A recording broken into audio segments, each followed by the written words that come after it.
ஒரு ஊர்ல தங்கராசுன்னு ஒரு பிச்சைக்காரர் இருந்தாரு. இவர் இந்த பிளாஸ்டிக் பாட்டில் எல்லாம் கூட எடுத்துன்னு போய் வித்து காசு பார்ப்பாரு.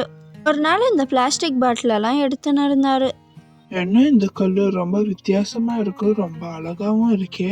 இத நம்ம செயினா போட்டுக்கினா எவ்வளவு சூப்பரா இருக்கும்ல.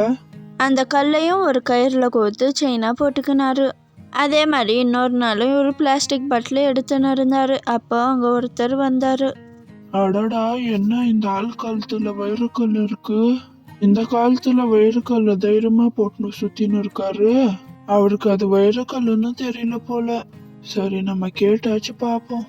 ஐயா, உங்க கழுத்துல ஒரு கல் இருக்கே, அந்த கல்லை கொஞ்சம் எனக்கு தரீங்களாங்க ஐயா? எதுப்பா இந்த கல்லா? சரி, நான் தரேன். ஆனா எனக்கு ஒரு 50 ரூபாய் கொடுக்குறீங்களா? ரொம்ப பசிக்குது, சாப்பிட்டே ரொம்ப நாள் ஆகுதுப்பா. ஏதோ அந்த சாதாரண கல்லுக்கு 50 ரூபாய் தருவாங்களா உங்களுக்கு? வேணும்னா ஒரு 5 ரூபாய் தரேன், வாங்கிக்கணும். அந்த கல்லை கொடுங்க. ரொம்ப பேராசை இருக்கும் போலியே உங்களுக்கு. 50 ரூபாய் வேணுமா? 50 ரூபாய் வேணும்னா 5 ரூபாய் தரேன், கொடுங்க. இல்லப்பா, நான் 5 ரூபாய்க்கெல்லாம் தரல. வேற ஆள்கிட்ட போய் கேட்டுக்கோங்க. சரி சரி, நான் 50 ரூபாவே தரேன். ஆனா நான் இப்ப காசு எடுத்துன்னு வரல, நாளைக்கு எடுத்துன்னு வரேன். இதே இடத்துக்கு இதே டைமுக்கு வந்துருங்க, சரிங்களா? அப்படியா, நாளைக்கு தரீங்களா? சரி, நாளைக்கு நான் இதே இடத்துக்கு வந்துடுறேன், தாங்க. ஒரு 50 ரூபாய் கொடுத்துட்டு அந்த வைரக்கல்லை வாங்கிக்கலான்னு ஒரு ஜாலியா போனாரு. அன்னைக்கு சாயந்தரமே இன்னொருத்தரும் வந்தாரு. ஆஹா, இந்த பிச்சைக்காரர்கிட்ட வைரக்கல் இருக்கே, கேட்டா தருவாரா? சரி, கேட்டுதான் பாப்போம். ஐயா, உங்க கழுத்துல இருக்கிற கல்லை கொஞ்சம் எனக்கு தரீங்களா?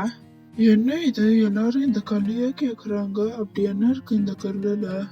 அவன் 50 ரூபாய்க்கு தரேன்னு சொன்னான். ஆனா இவர்கிட்ட கொஞ்சம் விலை ஜாஸ்தியாவே கேட்டு பார்ப்போம். இந்த கல்லு வேணுமா உங்களுக்கு? இந்த கல்லு வேணுமா உங்களுக்கு? சரி, நான் தரேன். ஆனா எனக்கு ரொம்ப பசிக்குது, ட்ரெஸ்ஸும் இல்லை. நான் ட்ரெஸ் வாங்குறதுக்கு காசும் சாப்பிட்றதுக்கு காசும் ஒரு 500 ரூபாய் கொடுங்க, தரேன். இதுல போய் என்ன இருக்கு ஐயா? 500 ரூபாய் தானே, நான் 1000 ரூபாவே தரேன், கொடுங்க இந்த கல்ல. 1000 ரூபாய் தரீங்களா? சரி, இருந்தாங்க, உங்களுக்கே நான் இந்த கல்லை தரேன். அடுத்த நாள் அந்த 50 ரூபாவை எடுத்துன்னு அந்த ஆளும் வந்தாரு. அவரு ஒரு பெரிய வைர வியாபாரி. என்னப்பா, இந்த கல்லை காணோம், எங்க போச்சு? எங்கன்னா தொலைச்சிட்டியா?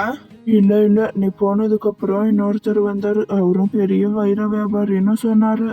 அவரு அந்த கல்லை 1000 ரூபாய்க்கு வாங்கிக்கினாரு. நீ வெறும் 50 ரூபாய் கொடுக்குறேன்னு சொன்ன. ஆனா அவரு 1000 ரூபாய் தரேன்னு சொன்னாரு. அதனாலதான் அவர்கிட்ட கொடுத்துட்டேன் அந்த கல்லை. என்னது, 1000 ரூபாய்க்கு கொடுத்துட்டியா? அந்த கல்லோட மதிப்பு என்னன்னு உனக்கு தெரியுமா? அந்த கல்லோட மதிப்பு லட்சக்கணக்கு. அதை போய் வெறும் 1000 ரூபாய்க்கு கொடுத்துருக்கே, இப்படி ஏமாந்து போய் நிக்கிறியே. நானா பரவாயில்ல, வீடு இல்ல, சொத்து இல்ல, ஒன்னும் இல்ல. அது இல்லாம அந்த கல்லை பத்தி எனக்கு ஒன்னும் தெரியவும் தெரியாது. அது மதிப்பு என்னன்னு கூட எனக்கு தெரியாது. ஆனா உனக்கு எல்லாமே தெரியுது, நீயும் வைர வியாபாரின்னு சொல்ற. இப்படி எல்லாம் தெரிஞ்சும் கேவலம் ஒரு 50 ரூபாய்க்கு கொசரம் நீ அந்த வைரக்கல்லை விட்டுட்டியே. இந்த 1000 ரூபாவை வச்சு நான் ஒரு மாசத்துக்கு நல்லா சாப்பிடுவேன்.